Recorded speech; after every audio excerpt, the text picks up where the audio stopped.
حضرت زید بن عبداللہ اپنے باغ کو پانی دے رہے تھے تو کسی نے جا کے بتایا کہ حضور کا وصال ہو گیا۔ انہوں نے ایسے ہاتھ اٹھا لیے اور کہا اللہم اذہب بصری حتی لا ارا بعد حبیبی محمد احدا، اے اللہ مجھے اندھا کر دے، میری آنکھوں کی بینائی اچک لے۔ یہ آنکھیں رکھی ہی اس لیے تھیں کہ تیرے محبوب کو دیکھتا تھا، اب حضور چلے گئے ہیں تو میں نے ان چراغوں کا کیا کرنا ہے۔ حضرت حسان بن ثابت نے جو اس وقت اشعار کہے، کہتے ہیں کاش کہ کوئی کالا سانپ مجھے ڈنگ مار جاتا اور میں دوسری سانس نہ لیتا۔ اور حضرت سیدہ فاطمہ کے جو قلب اطہر کی کیفیت تھی، سبت علیہ مصائب لو انہا سبت علی الایام سرنا لیالیا، میرے اوپر جو مصیبتیں ٹوٹ پڑی ہیں وہ اگر دنوں پہ ٹوٹ پڑتی تو وہ کالی راتیں بن جاتی۔ حضرت عمر رضی اللہ تعالی عنہ تلوار نکال کے کھڑے ہو گئے اور کہا کہ جس نے کہا نا حضور کا انتقال ہو گیا میں اس کی گردن اڑا دوں گا۔ تھوڑی دیر بعد حضور پرانی حالت کی طرف پلٹ آئیں گے۔ اب یہ کیفیت کتنی حساس تھی، ادھر منافقین نے چال چلنا شروع کر دی۔ انہوں نے کہا حضور کے دم سے ساری رونقیں تھیں، اب وہ چلے گئے تو اب کس نے نمازیں پڑھنی ہیں، اب کس نے روزے رکھنے ہیں، اب کون جہاد پہ جائے گا؟ جب وہ ہی نہیں رہے تو ساری کہانی ختم ہو گئی۔ تو انہوں نے اس طرح سے چال چلنا شروع کر دی اور حضرت عمر کہتے تھے کوئی بولے تو صحیح۔ کتنا نازک وقت تھا۔ اس وقت میں حضرت ابو بکر آئے رضی اللہ تعالیٰ عنہ، ان کا کلیجہ تو پھٹ رہا ہوگا، لیکن یہی موقع تھا حضور کے مشن کو، حضور کی فکر کو، حضور کے دیے ہوئے نظام کو سنبھالنے کا، اور اپنے جذبات کو کس طرح کنٹرول کیا ہوگا۔ اپنے آپ کو پوری طرح سنبھال کر کے لوگوں میں آئے اور دیکھا کہ لوگ جمع ہیں اور حضرت عمر رضی اللہ تعالیٰ عنہ غصے میں تلوار لہرا رہے ہیں۔ خبردار اگر کسی نے کہا کہ حضور کا انتقال ہو گیا تو آپ ایک اونچی جگہ پہ کھڑے ہوئے، لوگوں کو متوجہ کیا۔ حضرت صدیق اکبر رضی اللہ تعالیٰ عنہ کا اس وقت کا جو خطبہ ہے، اس نے اس وقت اسلام کو سنبھالا جب منافق بڑی باریک چال چل رہے تھے۔ اب حضرت ابو بکر آئے اور کھڑے ہوئے، کہا لوگو مجھے بتاؤ تم اللہ کی عبادت کرتے تھے یا رسول اللہ کی عبادت کرتے تھے؟ تو لوگوں نے کہا اللہ کی عبادت کرتے تھے۔ تو کہا اللہ آج بھی زندہ و موجود ہے، اللہ کل بھی زندہ و موجود تھا، وہ حی ہے لا یموت ہے۔ اللہ اکبر۔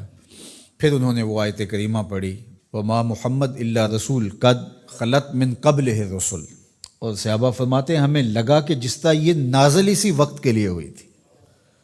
اور پھر لوگ سنبھلے اور پھر حضرت سیدنا صدیق اکبر رضی اللہ تعالی عنہ نے اس مشکل وقت دین کو سنبھالا اور پھر حضور علیہ الصلوۃ والسلام کے مشن کے لیے کھڑے ہوئے۔ لشکر اسامہ بن زید بن حارثہ رضی اللہ تعالیٰ عنہ کو روانہ کیا جا چکا تھا، حضور نے خود روانہ کیا تھا۔ ابھی جرف کے مقام پر ہی یہ لشکر پہنچا تھا، مدینہ المنورہ سے تھوڑا باہر نکلا تھا کہ حضور کے وصال کی خبر آئی تو یہ واپس آ گئے۔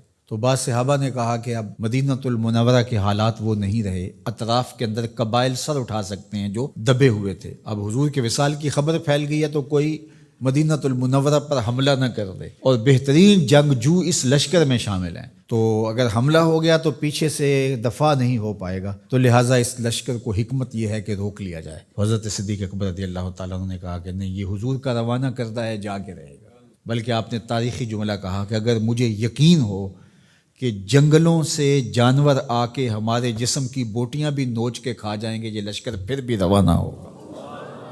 لوگوں نے حضرت عمر سے کہا کہ ضرور لشکر کو روانہ کریں، لیکن حضرت ابو بکر رضی اللہ تعالی عنہ سے اتنا کہیں کہ امیر لشکر کو معزول کر کے کوئی اور قریشی سردار بزرگ اس کا امیر بنا دیا جائے۔ 9 عمر لڑکا ہے، دوسرا غلام زادہ ہے، تو بڑے بڑے قریشی سردار اور جنگجو ان کی قیادت کو قبول کرنے سے انکار نہ کر دیں، تو وہ گئے اور جا کے کہا کہ بڑے بزرگوں کی یہ رائے ہے کہ آپ ضرور لشکر کو روانہ کر دیجئے، لیکن اتنا کیجئے کہ امیر لشکر کو تبدیل کر دیجئے۔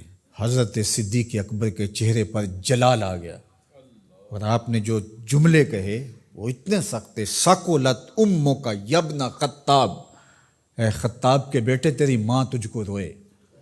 استعملہ رسول اللہ وقد تامرنی ان اعزلہ، ان کو امیر لشکر اللہ کے رسول نے مقرر کیا ہے اور میں کون ہوتا ان کو معزول کر دوں؟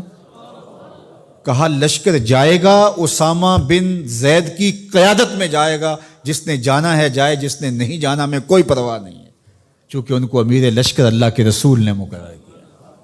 اللہ اکبر۔ پھر جب لشکر اسامہ کو روانہ کیا حضرت صدیق اکبر نے تو حضرت اسامہ کے گھوڑے کی باک اپنے ہاتھوں سے پکڑی اور اسامہ کو اوپر سوار کیا رضی اللہ تعالیٰ عنہ کو، اور نیچے ساتھ پیدل چلے، اللہ اکبر، اور ساتھ یہ کہتے جاتے تھے اسامہ تو وہ ہے جس کو میرے رسول نے مقرر کیا ہے۔ اور پھر یہ لشکر کامیاب اور بامراد ہو کے لوٹا۔ تو یہ سیدنا صدیق اکبر رضی اللہ تعالیٰ عنہ کا حضور علیہ السلام کے فیصلوں کو من و عن قبول کرنے کا جذبہ تھا، جس انداز سے انہوں نے حضور علیہ السلام کی فکر پہ پہرا دیا، حضور کی تعلیمات کو اجاگر کیا اور حضور کے فرمان کو حرف آخر سمجھا، اور اس کے بعد انہوں نے اپنی رائے کو وہاں فنا کر دیا۔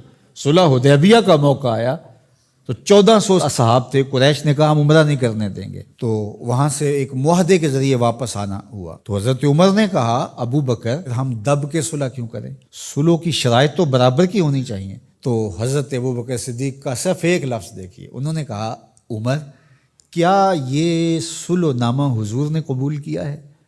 کہا کیا ہے۔ کہا ہوا رسول اللہ، کہا وہ اللہ کے رسول ہے۔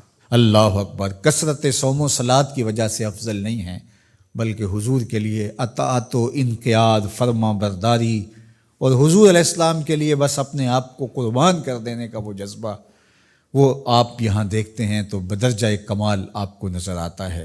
فرمایا کہ میں اللہ کے علاوہ اگر کسی کو خلیل بناتا تو وہ ابو بکر کو بناتا، لیکن میرا خلیل اللہ ہے۔ اللہ اکبر، امن الناس بر مولائے ما، کلیم اول سینائے ما، ہستیو کشت ملت راچو ابر، ثانیے اسنین و غار و بدر و قبر۔ دیکھیے کہاں کہاں حضور کی قربت۔ یہ شک ہووی تے چل مدینے، یہ شک ہووی تے آ تک لے جوڑ مزاراں دا بن یار نبی دیاں یار۔